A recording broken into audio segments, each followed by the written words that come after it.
Tão bom. Começo hoje uma nova série de sermões, perguntas que Jesus fez. E hoje é o primeiro dia que nós vamos visitar esse tema. Eu fiquei impressionado, porque alguém fez as contas e estimou que Jesus, em seu ministério, fez pelo menos 300 perguntas. Eu não sei o número correto, porque quando são incorporados os textos paralelos, isso sobe para 360, 380.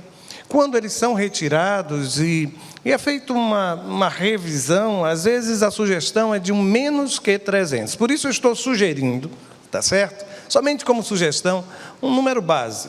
Imaginem que ao longo do seu ministério, ao longo dos anos do seu ministério, pelo menos registradas, nós temos o quê? 300 perguntas. Isso para mim é tão curioso. Porque se você perceber, na verdade Jesus fez muitas perguntas e respondeu muito pouco. Eu só consigo, por exemplo, lembrar-me de Jesus respondendo o jovem rico: "Que devo fazer para herdar a vida eterna?" Jesus respondeu. Lembro-me também dele respondendo o mestre da lei: "Qual é o maior dos mandamentos?" Ele respondeu e transformou aquela resposta numa linda parábola, a parábola do bom samaritano. Lembro-me também, em João capítulo 1, os apóstolos, os primeiros convocados, perguntando ao Senhor: "Onde é que o Senhor mora?" E ele disse: "Olha, venham e vejam." Mas se você observar, não, Jesus não oferece muitas respostas. E isso, irmãos, quebra o meu raciocínio. Porque normalmente eu penso que sábios, mestres, eles respondem perguntas. Eles não fazem perguntas. E quando eu me debruço com Jesus, e na verdade vejo Ele muito mais como alguém que interroga do que responde, eu começo a perceber que o objetivo do Senhor é nos levar a uma profundidade maior, é nos incomodar. Jesus é o mestre que não oferece respostas, mas que nos convida à reflexão, à profundidade da reflexão. E é aqui, irmãos, que eu me deleito. Nós não vamos analisar as 300 perguntas que Jesus fez, mas algumas delas sim. E a gente começa com esse texto, Lucas capítulo 6, versos de 46 a 49. "Por que vocês me chamam Senhor, Senhor, e não fazem o que eu digo? Eu lhes mostrarei a que se compara aquele que vem a mim. Ouve as minhas palavras e as pratica. É como um homem que, ao construir uma casa, cavou fundo e colocou os alicerces na rocha. Quando veio a inundação, a torrente deu contra aquela casa, mas não a conseguiu abalar." Por quê? Porque estava bem construída. "Mas aquele que ouve as minhas palavras e não as pratica, é como um homem que construiu uma casa sobre o chão sem alicerces. No momento em que a torrente deu contra aquela casa, ela caiu. E a sua destruição foi completa." Meus irmãos, eu acho que erramos. Até quando damos a esse texto o título de As Duas Casas. Porque essas palavras não têm a ver com casa, tem a ver com gente. Não tem a ver com engenharia. Tem a ver com comportamento, com alma, com coração. Tem a ver com história de pessoas. E não, na verdade, com aquilo que eu faço, mas com aquilo que eu sou. Se você observar, esta definitivamente não é uma história sobre casas que foram construídas e que foram expostas às dificuldades comuns. Vento forte, tempestade, um rio que transbordou. Absolutamente não é. Há aqui, quem sabe, uma sinalização. O texto nos convida a pensar sobre profundidade. E aqui, permita-me dizer que nós aprendemos a chamar de demais tudo que hoje é trabalhoso, intenso e inteiro. Já percebeu? É demais. Assim também é demais. Se há um pouco mais de fervor na minha relação com Deus, isso já é demais também. Quando há uma intensidade de carinho, não, mas por favor, aí também isso já é demais. E aí eu insisto, Parece que nós chamamos hoje de excesso, de demais, tudo primeiro que nos traz muito trabalho. A regra é simples. Quanto menor for o trabalho, melhor é o proveito dos resultados. É como se nós quiséssemos o salário sem o trabalho, sem o emprego. É como se nós quiséssemos a colheita sem a semeadura. É como se nós quiséssemos os resultados sem os processos. E quando eu digo que nós rejeitamos aquilo que também é intenso, aquilo que é inteiro, eu vou lhes dizer, a maior parte das relações hoje, elas não são relações assim. Elas não são relações por inteiro. Não é um amor por inteiro, não é um carinho por inteiro, não é uma fidelidade por inteiro. E sabe o que é que a gente faz? A gente fica com a casca, a gente fica com a superfície, a gente fica, mas a gente não estabelece relações profundas. É tão impressionante isso. Há um autor, e eu acho que muitos de vocês já leram livros dele, A Celebração e tantas outras coisas. Ele diz assim: a superficialidade é a maldição de nosso tempo. A doutrina da satisfação instantânea é, antes de tudo, um problema espiritual. A necessidade urgente hoje não é de um número maior de pessoas inteligentes ou dotadas, mas de pessoas profundas. E aí eu olho para a história contada por Jesus, e aí eu insisto com você, não é sobre casas. O texto vai dizer assim: é como um homem que, ao construir uma casa, aí o texto diz, cavou fundo e colocou os alicerces na rocha. Eu conheci uma história bem curiosa de um fazendeiro que precisava perfurar um poço para o seu trabalho, para a agricultura. E então o acerto com aquele que foi perfurar o poço foi em metros. Cada metro, tanto. Cada metro, tanto. Só que o fazendeiro fez questão de dizer: olha, eu quero que você cave apenas o suficiente. Quando ele chegou a 40 metros de profundidade, a água jorrou, uma boa quantidade de água. Então, o que foi que o fazendeiro disse? Basta, chega, não é preciso mais.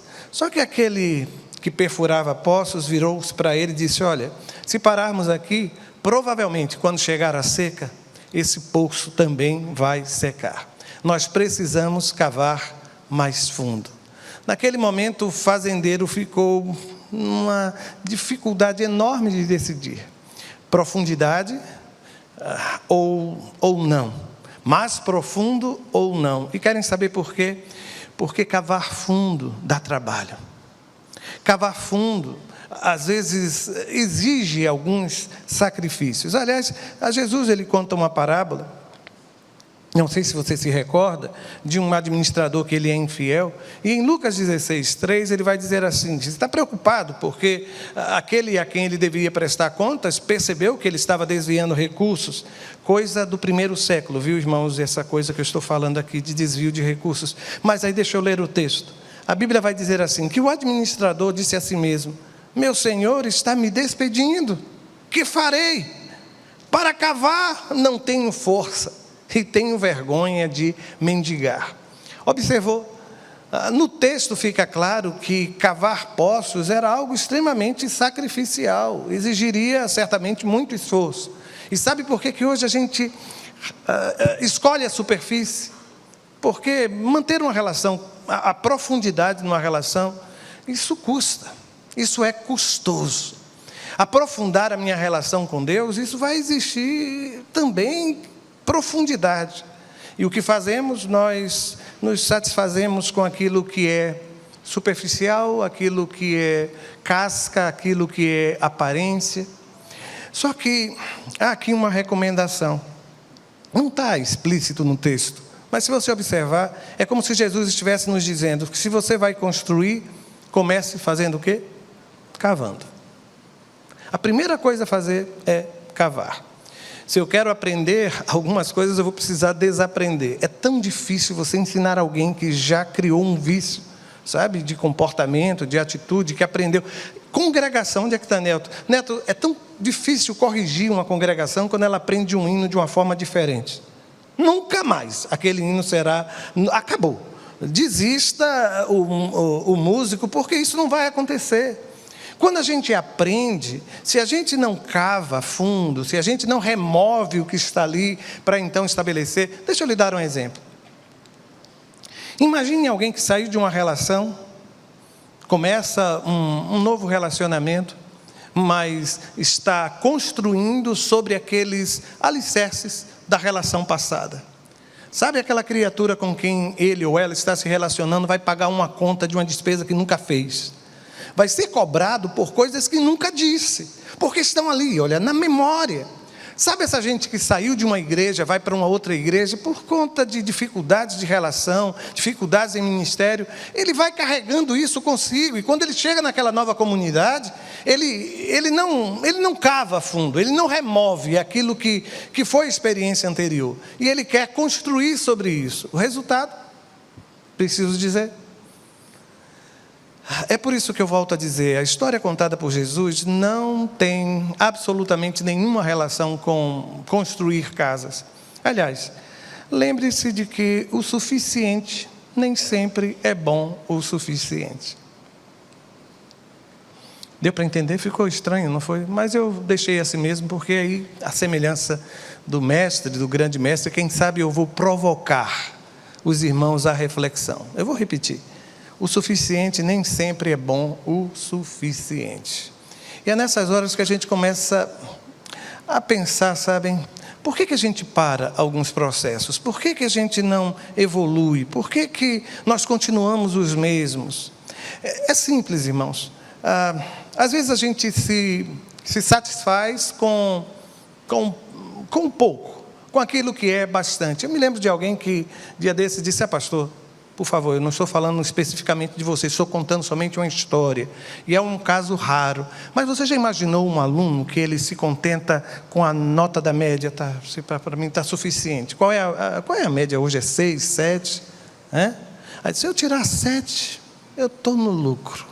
Não precisa, já tem gente concordando aqui, eu vi balançar a cabeça, eu já estou no lucro.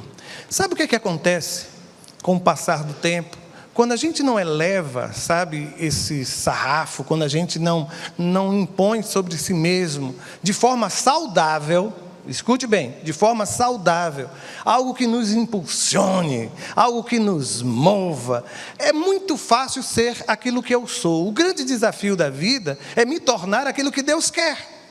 Quando eu tiro Deus do processo de juízo daquilo que eu sou e coloco a mim mesmo, gente, eu vou dar 10 a mim mesmo, mesmo que eu tenha tirado 6. O meu nível de satisfação é muito pequeno. Mas quando eu coloco Deus nesse processo, gente, meu Deus, 27 anos.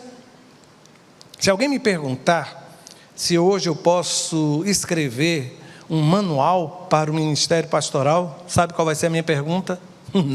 Não posso, porque eu ainda estou aprendendo. Eu não sei quantos sermões eu preguei ao longo da minha vida, mas se alguém me pergunta se eu posso escrever alguma coisa sobre pregação, eu vou lhe dizer: não, eu ainda estou aprendendo.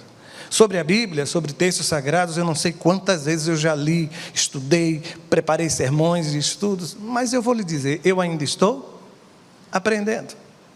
Por isso, a gente precisa ter noção que as mudanças das estações, que os ciclos que experimentamos, eles costumam colocar ou submeter à prova aquilo que nós construímos. Aí o texto vai me dizer no versículo 48. Quando veio a inundação, a torrente deu contra aquela casa. Observe, é só uma questão de tempo. Quem constrói coisa para durar, precisa entender que um dia a inundação virá, um dia a torrente poderá surgir, e é nessa hora, irmãos, que se a gente não se apercebe, se a gente não assume a responsabilidade pela construção de nossa própria história. Recentemente eu conversava com alguém, e a gente comentava sobre eletrodomésticos de casa. Os irmãos se lembram que os eletrodomésticos eram feitos para durar?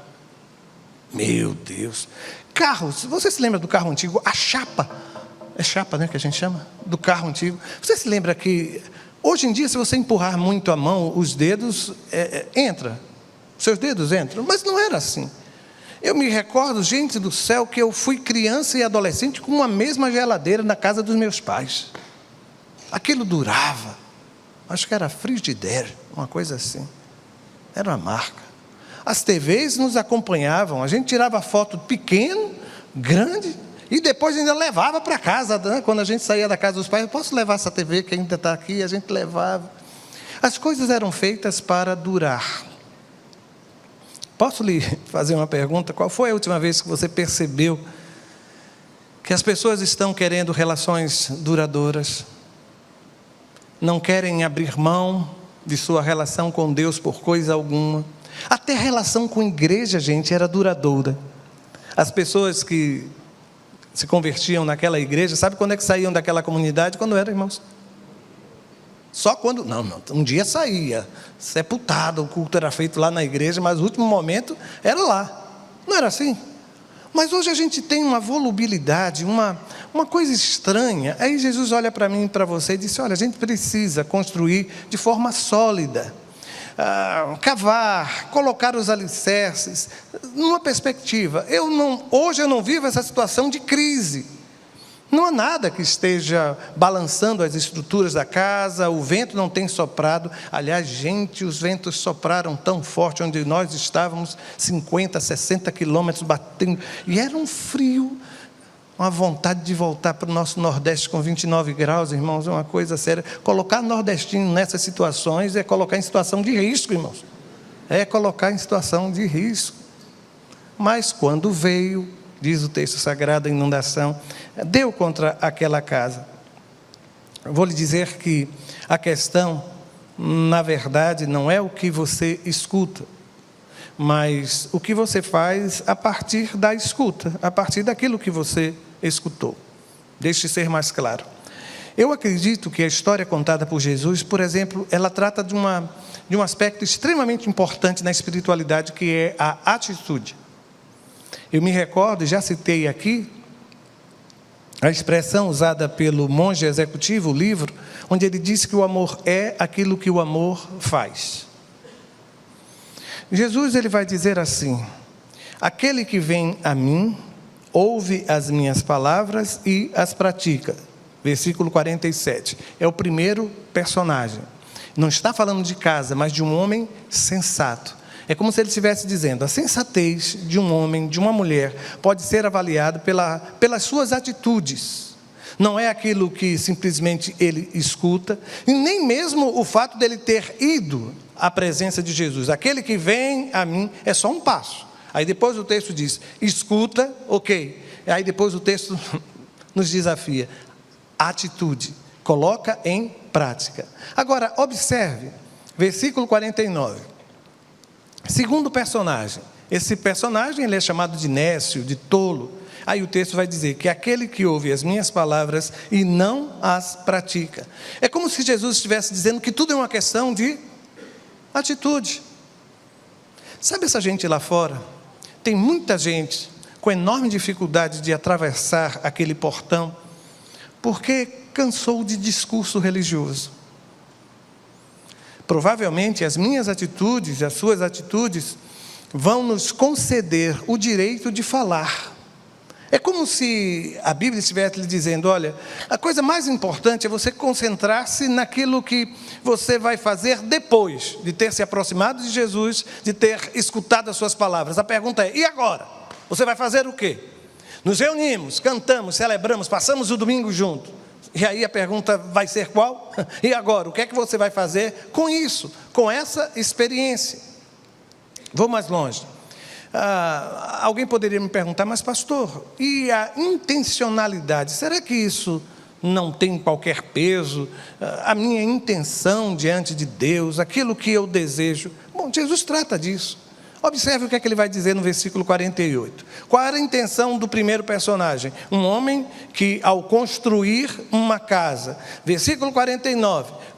Qual é a intenção do segundo personagem? Um homem que construiu uma casa. Eu posso lhe dizer que os dois personagens tinham um propósito claro e definido. Qual era o propósito? Construir uma casa.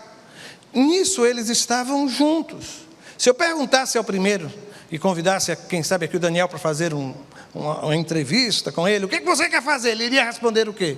Uma casa, eu quero construir uma casa. Se eu perguntasse ao segundo, o que é que ele queria construir? Uma casa. Vou estender isso. Se eu perguntar a alguém que está se casando, o que é que você quer ser? A pessoa vai responder o quê? O que é que você acha? Feliz. É o que eu mais escuto. Eu quero ser feliz, pastor. Trabalho, eu quero. A sua intenção, às vezes, é a melhor intenção deste mundo. E, normalmente, a gente se protege quando a gente julga as nossas atitudes em função de nossas intenções. É mais ou menos assim, quando você é confrontado pela sua atitude, o que é que você vai fazer? Você recorre à sua intenção, você vai dizer o quê? Mas eu não tive a intenção de lhe machucar, eu não tive a intenção de lhe trazer qualquer desgosto, eu nunca imaginei que você poderia ficar assim. É só uma questão de intenção. A intencionalidade dos dois não legitima, não é vista por Jesus como algo suficiente. Eu não quero ser rude, mas vê-los neste lugar, isso é tão bom. Eu sei e acredito, sabe, na sua intenção, no seu desejo de se aproximar de Deus. Mas o que o texto está dizendo é que a minha intenção, por si só, ela não constrói histórias que permanecem. Elas são como que interrompidas. Eu não sei se você já percebeu, mas alguns dos nossos projetos acabam no primeiro dia da semana. Eles começam na manhã da segunda, ou melhor, no final de semana, quando chegar a segunda-feira. Aliás, eu até já disse a Cláudia que eu comi muito esses dias, irmãos. E o que foi que eu disse? Preciso agora baixar o peso. Mas eu não sei porquê, alguns irmãos aqui são como eu, que não gostam de tomar café pela manhã cedo. Tem alguém assim com esse mesmo comportamento que eu? Tem. Agora, já viu que eu tenho um apetite quando eu estou no hotel? Quando eu estou num hotel, gente, sabe aquele, eu não tenho vontade de não comer. Eu tenho vontade de ficar mais tempo. Aliás, eu me lembro de um sobrinho da Cláudia. Tinha um hotel, acho que ele ainda existe, em Natal, chamado Tirol, conhecido por conta do café da manhã. Quando abria, aquele garoto, a primeira coisa que ele fazia era ir para o café da manhã. Aí voltava, ia brincar. Quando estava fechando, ele voltava e fazia de novo. Eu não sei qual é a sua intenção, sabe? Qual é o seu propósito, qual é o seu desejo, mas a gente às vezes se perde nesses processos, e a gente diz, não, a partir de segunda-feira, quando eu sair daqui, sabe, e esses processos todos a gente abandona, quando vem a chuva, quando vem a dificuldade, quando vem o primeiro problema, quando você percebe que ele não é, ele tem ainda alguma coisa de batráquio, né? Ele tem ainda alguma coisa de sapo, alguma coisa assim, com quem você não consegue se relacionar muito bem. Você percebe que os costumes, a postura, aí você começa a desistir, você começa a perceber que essa igreja de gente santa, de anjos, sabe, de ângelos que aqui se reúne, não é tão... Não, é de gente como eu e você. E aí a gente vai colecionando decepções. Se aquilo que você quer construir não for construído em alicerces sólidos, dificilmente isso vai prevalecer. Porque há um terceiro critério, ao meu ver, nesta parábola, nessa história, é que Jesus nos fala sobre firmeza. Firmeza. Em que momento? Veja se não é assim. O versículo 48 diz assim, que colocou os alicerces na rocha. E a diferença é que no versículo 49, o segundo personagem constrói uma casa sobre o chão sem alicerces. Vou voltar àquele raciocínio anterior. Quais foram os 3 momentos? Vem a mim, ouve as minhas palavras e depois as pratica. Vou repetir. Vem a mim, ouve as minhas palavras e as pratica. Sabe, o primeiro momento é o momento de movimento em direção a Deus. É o momento em que eu não recuo, eu avanço, eu procuro, eu busco, eu vou, eu quero. É isso que de fato eu quero para a minha vida. Essa decisão, essa tomada de decisão de dizer, olha, eu escolho Deus. Eu escolho o Cristo. Eu escolho a palavra.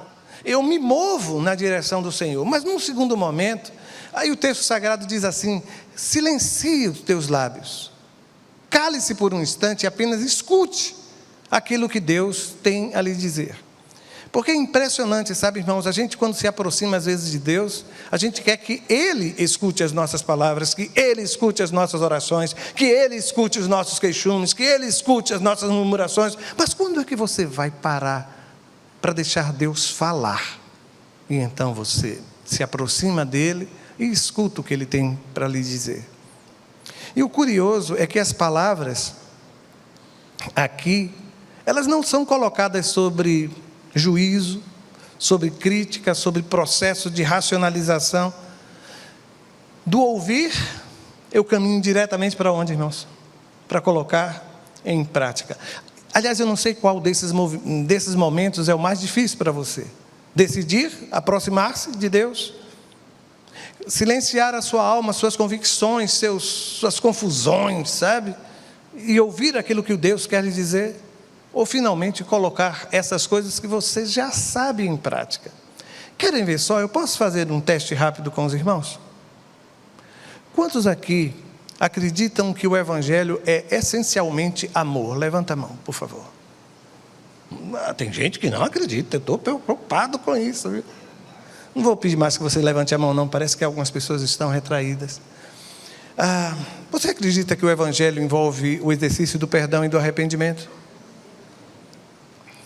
Você acredita que o Evangelho nos convida a servir o próximo?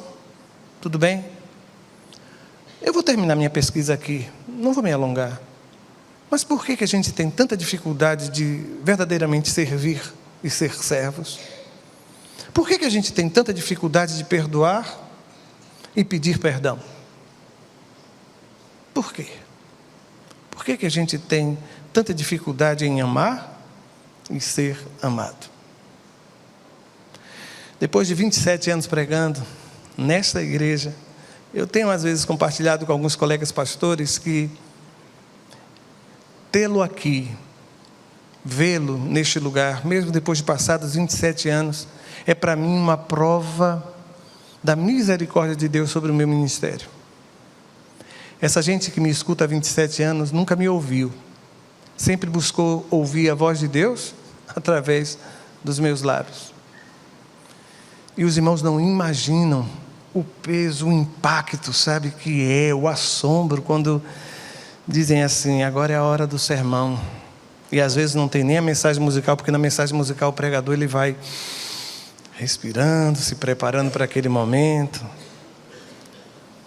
E aí você vem para cá e vê todo mundo olhando para você com um desejo de ouvir a voz de Deus pela sua boca. Isso é um desafio, é um grande desafio. Mas Bonhoeffer, que já foi muitas vezes citado neste púlpito por mim, por outros pastores, ele faz uma relação bem curiosa entre crer e obedecer.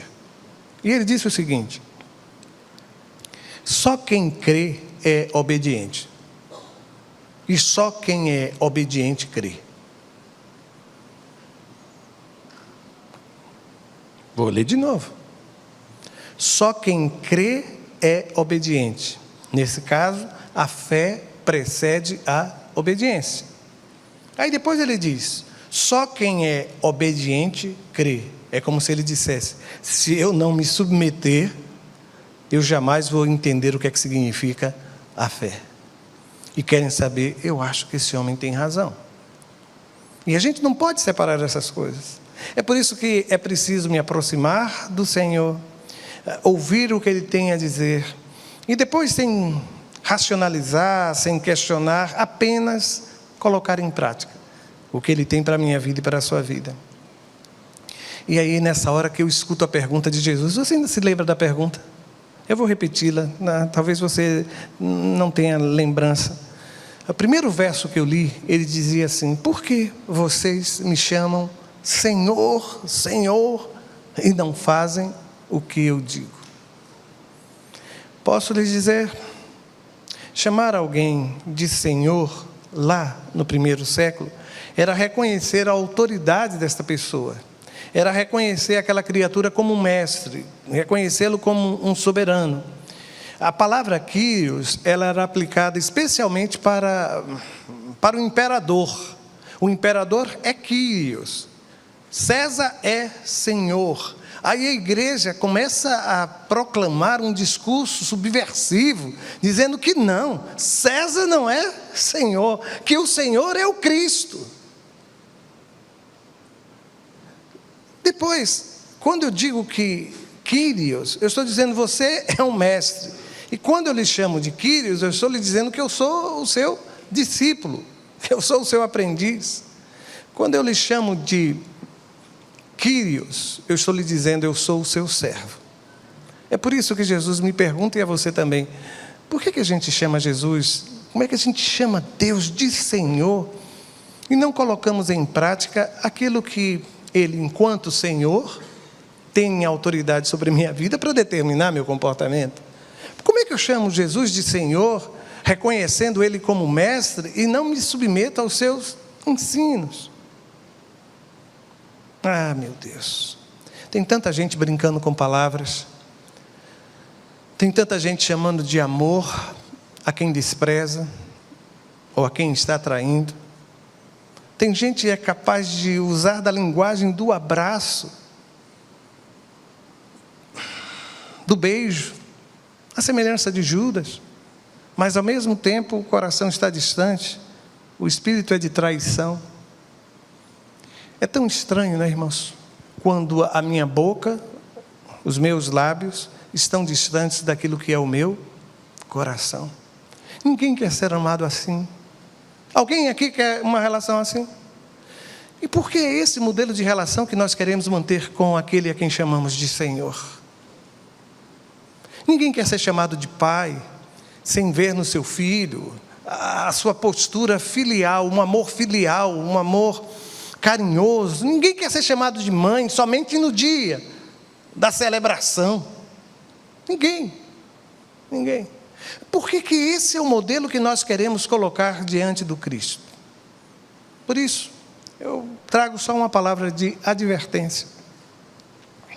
A julgar pelas palavras do Senhor, é fácil perceber que Deus ele não é enganado pela forma que usamos para chamá-lo. Talvez até outros possam ser iludidos com o meu discurso, mas Deus jamais o será. Deus jamais o será. Vivemos hoje num tempo em que discursos religiosos se multiplicam, e às vezes é tão doloroso perceber que o discurso em nada correspondia à prática, à atitude. É por isso que hoje aqui em Vilis trazer a pergunta feita por Jesus há tanto tempo atrás: por quê que vocês me chamam de Senhor, Senhor, e é enfático, é repetitivo? Por que vocês fazem isso? Mas não fazem aquilo, não se comportam, não agem, inspirados por essa relação de soberania em sua vida, em minha vida. Você consegue responder essa pergunta? Você consegue? Vamos fazer o seguinte: você vai fechar os seus olhos e vai pedir a Deus que Ele lhe dê inteireza. Vai pedir que o Senhor faça de você essa mesma pessoa, nas palavras e nas atitudes. Hoje nós vamos celebrar a ceia, e a declaração de amor do Cristo na cruz do Calvário é tudo que nós precisamos para entender o significado de nossa salvação. Feche seus olhos, converse com o Senhor, prepare-se para esse momento em que o seu coração e o meu coração vão estar repetindo: Tu és o meu Senhor. Senhor, eu sou o teu servo. Eu quero aprender de ti. Eu quero que o Senhor se assente no trono do meu coração. Eu não quero ocupar o teu lugar. Eu quero que o Senhor, como soberano, as suas palavras, os seus desejos, as suas vontades prevaleçam sobre as minhas vontades, sobre os meus desejos. Converse com Ele.